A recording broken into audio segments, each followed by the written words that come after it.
horny toads. Welcome to Mountaineer Rants. I'm Paul, and this is Terry. We're here today to talk about the West Virginia football game against the TCU Horned Frogs coming up this coming Saturday. It's at noon. It's on ESPN. I hope a lot of Mountaineer fans go out, but if you don't, let's watch it. When we're here in Virginia, we'll watch it on TV. Big challenge. The number 7 team in the country, TCU, undefeated, top of the Big 12, 7-0, and some would say has already waded through the toughest part of its schedule. Yeah. Just for those of you that are not familiar, they beat Colorado to open. Colorado's a 1-6 team right now, so that's not a big accomplishment. They won 38-13. They beat Triton State 59-17. Tarleton State. Tarleton State, with Archie Bunker. Yeah, exactly. Tarleton is 5-2. Then they beat SMU 42-34. SMU's 3-4. And by the way, just as an unabashed Mountaineer fan, we didn't have cupcakes like that. No, we didn't. We played Pitt Towson and Tech on the road on Thursday night. Rivalry games, even though Tech's not real good. Would have been nice to have SMU. And so anyway, then they played Oklahoma when Oklahoma was number 18 in the country. They clobbered Oklahoma 55-24. Oklahoma's not doing as well this year. They've got a 4-3 record. Then they beat Kansas. Kansas with their quarterback is pretty tough. That they was beat the game us. that Jalen Daniels got hurt in, and Dean came in, threw 4 touchdowns, but TCU was still too much TCU for won 38-31, a good close game. Kansas has got a 5-3 record, so they're still class if they can get their quarterback back. Then they played Oklahoma State and beat them in double overtime, 43-40. Now, Oklahoma State, in my opinion, is one of the top teams in the Big 12. They're 6-1. Their only loss has been to TCU. And then they went right back to Kansas State. They did play them at home. Kansas State at home. Who's was a dark horse, and is a surprise. They're 5-2 so far this year. They beat Kansas State 38-28. Martinez, the quarterback for Kansas State, was out. They had Will Howard in there for a while, but he got injured, and they had their third string in. But they won the game, and Kansas State's got a pretty good defense. They put 38 points up on them. I've watched several of the games of TCU. I'll give you my analysis in a minute about that, but I will tell you that they can come back from being behind. They do that. In several of these games against good teams, they were down going into the third and fourth quarter. Didn't even play well in one of the games in the first half. And then they came back and won at the end. So they're never out of it. They're a tough team. They're poised. It's going to be a big challenge for West Virginia. Let me tell you about them. Let me tell you a little bit about TCU. First of all, they got a first-year head coach. Sonny Dykes is his name. He coached at SMU last year. He's all about playing offense, and he walked into a situation where he got Max Duggan as their quarterback, number 15. Now, Max Duggan's played for TCU for a few years, and he's played against us, and he's been, I'd say above average, above average. Solid. He's had some injury problems and stuff, but my goodness, he has flourished in this offense. 19 touchdowns and 1 interception. So he knows what he's doing with this, but they're 5th actually in the nation in scoring, actually 3rd in the nation in points per game. They put up a lot of points. They do. They score a lot. They're +6 in turnover, actually 1 interception and 3 fumbles in 7 games. So they've only turned the ball over 4 times. They don't do that much either. 9.4 yards per attempt per pass and 5.8 yards per attempt per run. So this is a team that's coming in here that's resting on their laurels of their offense. And it's a really, really, really good offense. And they're coming into Morgantown playing against maybe one of the worst defenses we've had in a while. Well, the worst secondary. So I don't know about the worst defense. Well, I will agree, but as far as points and yardage and stuff like that, so it's hard to see anything other than just them blowing us out. Well, you're jumping ahead. I've got some scouting. I've watched a few of their games. I get a kick out of TCU. They're a solid team.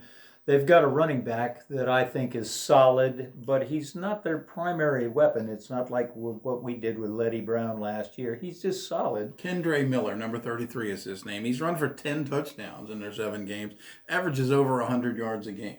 Well, he runs for 10 touchdowns, but they've scored, what, 100 touchdowns? I Well, mean, they put a lot of points up there. It's not like an old that's Don true. Malin team or a West Virginia team. That's true. But the real threat is their receiver, number 1, Quentin Johnson. That guy is good. I don't Yeah, he's particularly really good. care for receivers. I'm a lineman kind of guy. Yeah, me too. This guy's impressive. He's Hey. big, he's tall, he's tough.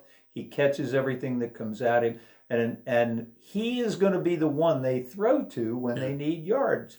You don't need to worry about fancy coverage. One is the guy that's going to be thrown to. If you go talk about receivers in the Big 12, I'd say Hutchinson from Iowa State is probably third. And then I don't know if Worthy from Texas or this guy, Quentin Johnson, is the best. But he's one of the best 3 receivers in the Big 12. And he's probably one of the best in the country. I watched them playing against Oklahoma State, and Oklahoma State would move around their defensive secondary and the like, but when they needed yardage, it was easy. I could sit thousands of miles away and say, they're going to throw it to that guy, and they did. When it comes down to And it. he catches it. Well, they got a couple other receivers that are good too. Darius Davis, number 11, who's got 4 touchdowns.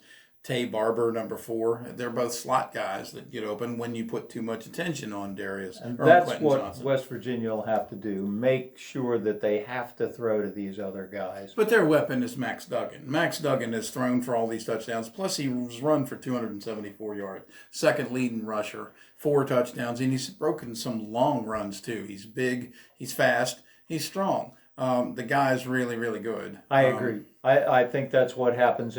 Duggan will come out in a quarterback draw, and he kind of telegraphs it, but he loves to run the ball. He'll go back for one step and then run, and he's fast. I saw him run down the field against the Kansas teams, and secondary guys couldn't catch him.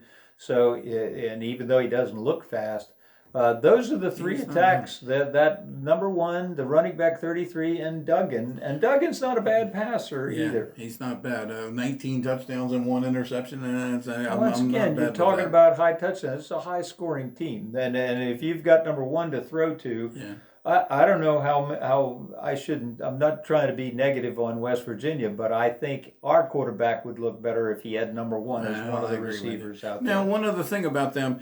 Their tight end, Jared Wiley, number 19, he's only got 22 yards per game average, but he's caught 4 touchdown passes. So when they get close to the end zone, he'll look for him and find him. Yeah, so they know how to change their offense when they get close.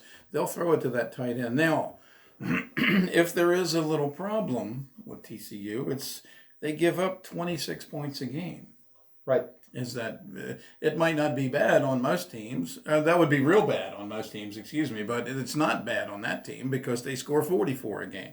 34 they gave up to SMU, they gave up 31 to Kansas, they gave up 40 to Oklahoma State. So 28 to Kansas State and 24 points to Oklahoma. So but I will say this, I was very impressed with their defensive secondary. They got a good secondary. There's not a lot of holes to throw into. They hit you very fast if you catch it.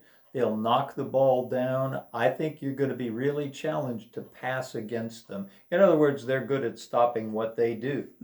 What I think that they are susceptible to is the running game, but that plays into their strategy because if you run, you score slow. Right. They pass and score fast, and they end up beating you later. If you look at their leading tacklers, it's their linebackers and their safeties, and they play that 3-3-5 defense like we used to play with Gibson was here, which I never really cared for. But it's a defense that's trying to stop big plays, that's trying to stop a passing offense.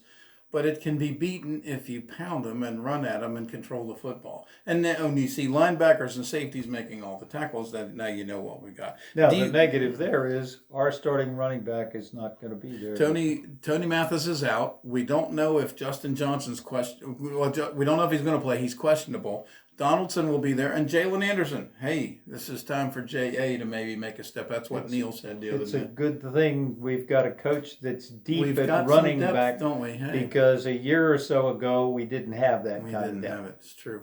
Lance Dixon is out for our defense.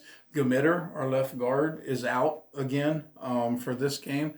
So it's We don't know if Milam is questionable, but he was pretty positive that he would probably play. Okay. So it's So you're getting the updates. He watched the coach. I didn't get to see the coach. and then watch it on the way over here to do this, but we'll see. I mean, but it's next man up. So like you say, Milam can't play. All right, well, Gamitter can't play. Remack gets his shot. Jordan Right. White gets his shot. Get in there and play.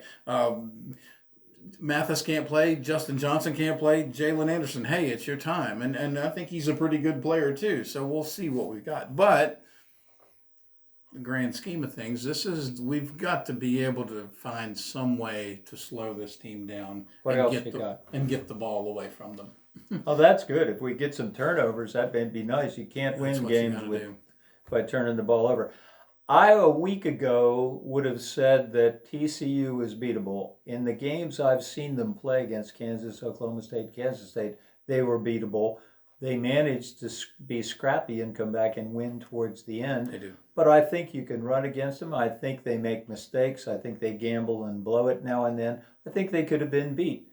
But that was also a week ago when West Virginia had played Baylor. Yeah. And from top to bottom, West Virginia looked very powerful. Played their best game, probably. The West Virginia team that played TCU didn't look near that powerful. You'll not be able Texas to play Tech. TCU. I'm sorry. It's okay.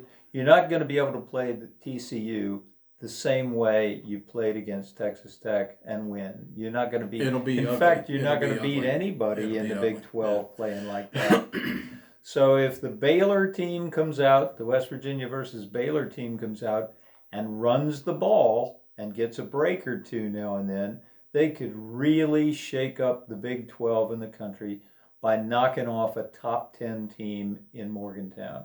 If the team that and that team showed up when it played Pitt, when it played Virginia Tech, it even played most of the time against Kansas. But it played well in the second half of the Texas game. Didn't play well at all against Texas Didn't Tech. play at all well against Texas Tech. If we get our old Mountaineers back, if these guys roll up their sleeves and say, by God, that's about enough, and TCU is going to expect to roll on us, we could really have a good weekend Saturday. So, if I were to pick, I'd say TCU beats us pretty bad. if there's any Mountaineers fans or players or coaches watching, why don't you stand up and fight this guy hard? There's lots of lines from a Rocky movie. Why not? What else? What have you got to lose now? Okay? Right. Go in there and just give it everything you got in this one. And let's forget about the situation with the coach and the athletic Don't be director and all intimidated of by that. TCU. Let's just go play It's this a game. record where they got a few breaks and they were consistent and they're talented, but they're consistent and they played hard. And we've done that too. We just have done it inconsistently. Play 4 quarters against this guy and you'll shock the nation. Let's tee it up and let's see what happens.